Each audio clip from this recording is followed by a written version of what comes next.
ನಮಸ್ಕಾರ ಸ್ನೇಹಿತರೆ, ನಾನು ಹನುಮಂತ್ ಮಾಗೆ. ಸ್ನೇಹಿತರೆ, ದೃಶ್ಯವೊಂದನ್ನು ಗಮನಿಸ್ತಾ ಇದ್ದೀರಿ. ಎಂಥವರು ಕೂಡ ಬೆಚ್ಚಿ ಬೀಳುವಂತಹ ದೃಶ್ಯ.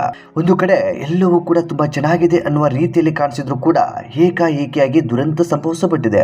ಆ ದುರಂತದಲ್ಲಿ 1 ರಿಂದ 4 ಜನರು ಸಾವನ್ನಪ್ಪಿರುವಂತಹ ಶಂಕೆಯೂ ಕೂಡ ಕೇಳಿ ಬರ್ತಾ ಇದೆ. ಜೊತೆಗೆ 6 ರಿಂದ 7 ಜನ ಈ ದುರಂತದಲ್ಲಿ ನಾಪತ್ತೆ ಆಗಿರುವ ಕುರಿತು ಮಾಹಿತಿಯೂ ಕೂಡ ಲಭ್ಯವಾಗ್ತಾ ಇದೆ. ಇಂದು ಬೆಳಗಿನ ಜಾವ 9 ಗಂಟೆಯ ಆಸುಪಾಸು ಎಲ್ಲವೂ ಕೂಡ ಚೆನ್ನಾಗಿದೆ ಅಂತೇಳಿ ಕೇರಳ ಅಂದ್ಕೊಂಡಿತ್ತು. ಆದರೆ ಕೇರಳದಲ್ಲಿ ಈ ರೀತಿಯಾದಂತಹ ದೊಡ್ಡ ಭೀಕರ ದುರಂತವೇ ಸಂಭವಿಸಿಬಿಡುತ್ತೆ ಅಂತೇಳಿ ಯಾರೂ ಕೂಡ ಊಹೆ ಮಾಡ್ಕೊಂಡಿರಲಿಲ್ಲ. ಸ್ನೇಹಿತರೆ, ಒಂದು ಕಡೆ ಮಳೆ ಇಲ್ಲ ಅಂತೇಳಿ ಎಷ್ಟೊಂದು ಜನ ಪರದಾಡ್ತಾ ಇದ್ರೆ, ಒಂದು ಕಡೆ ಸಾಕಷ್ಟು ಮಳೆಯಾಗಿ ಈ ರೀತಿಯಾದಂತಹ ದುರಂತಗಳು ಸಂಭವಿಸ್ತಾ ಇದ್ದಾವೆ. ಇದೀಗ ಆ ದುರಂತಗಳ ಪೈಕಿ ಕೇರಳವು ಕೂಡ ಇದೀಗ ಸಾಕ್ಷಿ ಆಗಿದೆ ಅಂತಾನೆ ಹೇಳಬಹುದು. ಅಂದ ಹಾಗೆ ಏನಾಗಿದೆ ಈ ದುರಂತ, ಎಲ್ಲಿ ನಡೆದು ಹೋಗಿರುವಂತದ್ದು, ಈ ದುರಂತದ ಕುರಿತಾಗಿ ಒಂದಿಷ್ಟು ಮಾಹಿತಿಯನ್ನ ಗಮನಿಸ್ತಾ ಹೋಗೋಣ. ಸ್ನೇಹಿತರೆ, ಕೇರಳದ ವಯನಾಡ್ನಲ್ಲಿ ಮತ್ತೆ ಪ್ರಕೃತಿ ವಿಕೋಪ ಸಂಭವಿಸಿದೆ. ಮೆಪ್ಪಾಡಿಯ ಕಲ್ಲಾಡಿಯಲ್ಲಿ ಭೀಕರ ಭೂಕುಸಿತ ಸಂಭವಿಸಿದ್ದು ಇಡೀ ಪ್ರದೇಶವೇ ನಡುಗು ಬಿಟ್ಟಿದೆ.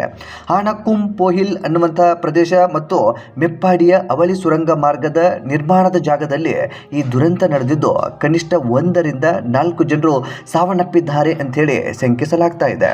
ಕಳೆದ 24 ಗಂಟೆಗಳಲ್ಲಿ ಸುರಿದಂತಹ 265 ಮಿಲಿಮೀಟರ್ ಭಾರಿ ಮಳೆಗೆ ಗುಡ್ಡ ಕುಸಿದು ಬಿದ್ದಿದೆ. ಮಣ್ಣಿನ ಪ್ರವಾಹಕ್ಕೆ ಸಿಲುಕಿ ಇಂಧನ ಟ್ಯಾಂಕರ್ ಮತ್ತು ಹಲವು ವಾಹನಗಳು ಕೊಚ್ಚಿ ಹೋಗಿದ್ದಾವೆ. ಸದ್ಯ ಸ್ಥಳದಲ್ಲಿ NDRF ಮತ್ತು ಅಗ್ನಿಶಾಮಕ ದಳ ಜಂಟಿಯಾಗಿ ಈ ಭೀಕರ ದುರಂತದಲ್ಲಿ ಕಾರ್ಯಾಚರಣೆಯನ್ನು ಕೂಡ ನಡೆಸ್ತಾ ಇದ್ದಾರೆ. ಮಣ್ಣಿನಡಿ ಸಿಲುಕಿದ್ದ 7 ಕಾರ್ಮಿಕರನ್ನ ರಕ್ಷಿಸಲಾಗಿದೆ. ಮತ್ತೊಂದೆಡೆ ಕಾಮಗಾರಿ ನಿಲ್ಲಿಸಲು ಆದೇಶವಿದ್ದರೂ ಕೂಡ ಗುತ್ತಿಗೆದಾರರು ಮಣ್ಣು ತೆರವುಗೊಳಿಸದೇ ಇದ್ದಿರುವಂತದ್ದು ಈ ಒಂದು ಭೀಕರ ದುರಂತಕ್ಕೆ ಸಾಕ್ಷಿ ಆಗಿದೆ ಅಂತ ಹೇಳಿ ಸ್ಥಳೀಯರು ಕೂಡ ಅಭಿಪ್ರಾಯವನ್ನ ವ್ಯಕ್ತಪಡಿಸ್ತಾ ಇದ್ದಾರೆ. ಜೊತೆಗೆ ಯಾರೋ ಮಾಡಿದ ತಪ್ಪಿಗೆ ಇನ್ಯಾರೋ ಬಲಿ ಅನ್ನುವ ಹಾಗೆ ಅಲ್ಲಿ ಕೆಲಸಕ್ಕಂತೇಳಿ ಬಂದಿರುವಂತ ಕಾರ್ಮಿಕರು ನಾಪತ್ತೆ ಆಗಿದ್ದಾರೆ. ಅಂತಂದ್ರೆ ಅವರು ಸಾವು ಬದುಕಿನ ನಡುವೆ ಹೋರಾಟವನ್ನ ಮಾಡ್ತಾ ಇದ್ದಾರೋ ಅಥವಾ ಸಾವನ್ನಪ್ಪಿದ್ದಾರೋ ಅದ್ಯಾವುದು ಕೂಡ ಪತ್ತೆ ಆಗ್ತಾ ಇಲ್ಲ. ಇದೀಗ ಅವರ ಪತ್ತೆಯನ್ನ ಅಗ್ನಿಶಾಮಕ ದಳದವರಾಗಿರ್ಬೋದು, NDRF ಅವರಾಗಿರ್ಬೋದು ಅವರ ಹುಡುಕಾಟಕ್ಕೆ ಮುಂದಾಗಿದ್ದಾರೆ. ಸ್ನೇಹಿತರೆ, ಇಂಥದ್ದೊಂದು ಭೀಕರ ದುರಂತಕ್ಕೆ ಇದೀಗ ಕೇರಳ ಸಾಕ್ಷಿ ಆಗಿದೆ ಅಂತಾನೆ ಹೇಳಬಹುದು. ಈ ದುರಂತದಿಂದ ನಾವೆಲ್ಲರೂ ಕೂಡ ಅರ್ಥ ಮಾಡಿಕೊಳ್ಳಬೇಕಾಗಿರುವಂತದ್ದು ಏನು ಅಂತಂದ್ರೆ, ಯಾವುದೋ ಒಬ್ಬ ದಲ್ಲಾಳಿ ಹತ್ರ ನಾವು ಕೆಲಸಕ್ಕೆ ಹೋದಂತಹ ಸಂದರ್ಭದಲ್ಲಿ ಅದು ಏನೇ ರಿಸ್ಕ್ಗಳಿದ್ದಂಥ ಸಂದರ್ಭದಲ್ಲಿ ರಿಸ್ಕ್ ತೆಗೆದುಕೊಳ್ಬಹುದು. ಆದರೆ ಜೀವಕ್ಕೆ ಕುತ್ತು ತರುವಂತಹ ರಿಸ್ಕ್ಗಳಿದ್ದಂಥ ಸಂದರ್ಭದಲ್ಲಿ ಅಲ್ಲಿ ಕೆಲಸ ದಯವಿಟ್ಟು ಮಾಡೋದಕ್ಕೆ ಹೋಗಬೇಡಿ. ಕೆಲಸ ಇಲ್ಲ ಅಂತಂದ್ರೆ ರಸ್ತೆ ಬದಿಗೆ ಬಂದು ಇನ್ಯಾವುದೋ ಒಂದು ಕೆಲಸವನ್ನ ಮಾಡಬಹುದು. ಆದರೆ ಈ ರೀತಿಯಾಗಿ ಜೀವವನ್ನ ಪಣಕ್ಕಿಟ್ಟು ಕೆಲಸ ಮಾಡೋದ್ರಿಂದ ಆ ಗುತ್ತಿಗೆದಾರ ಆಗಿರ್ಬೋದು ಅಥವಾ ಅದಕ್ಕೆ ಸಂಬಂಧಪಟ್ಟಿರುವಂತಹ ಅಧಿಕಾರಿಗಳಾಗಿರ್ಬೋದು ಅವರೆಲ್ಲರೂ ಕೂಡ ಆರಾಮಾಗಿರ್ತಾರೆ. ಆದರೆ ಅಲ್ಲಿ ಕೆಲಸಕ್ಕೆ ಹೋಗಿರುವಂತಹ ಕಾರ್ಮಿಕರು ಸಾವಾಗಿಬಿಟ್ರೆ ಅವರನ್ನೇ ನಂಬಿದಂಥ ಕುಟುಂಬ ಬೀದಿಗೆ ಬಂದು ಬಿಡುತ್ತೆ. ಆ ಕಾರಣದಿಂದಾಗಿ ನಿಮ್ಮನ್ನ ಕೆಲಸದಿಂದ ತೆಗೆದ್ರು ಪರವಾಗಿಲ್ಲ, ಆ ರೀತಿಯಾದಂಥ ಕೆಲಸವನ್ನ ಮಾಡೋದಕ್ಕೆ ದಯವಿಟ್ಟು ಹೋಗಬೇಡಿ.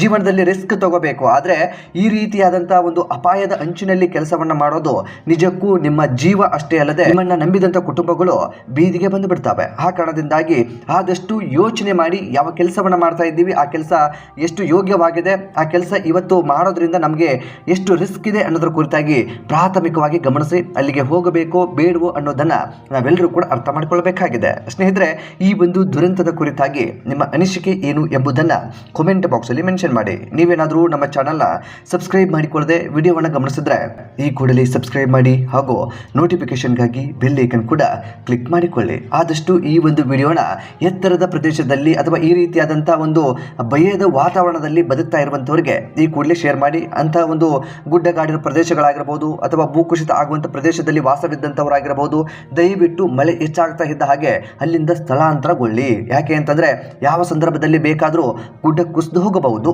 ಅಥವಾ ಈ ರೀತಿಯಾದಂಥ ದುರಂತ ಸಂಭವಿಸಬಹುದು. ಆ ಕಾರಣದಿಂದಾಗಿ ಅಂಥವರಿಗೂ ಕೂಡ ಈ ವಿಡಿಯೋನ ಶೇರ್ ಮಾಡಿ. ಮತ್ತೆ ಮುಂದಿನ ವಿಡಿಯೋದಲ್ಲಿ ಸಿಗೋಣ. ನಮಸ್ಕಾರ.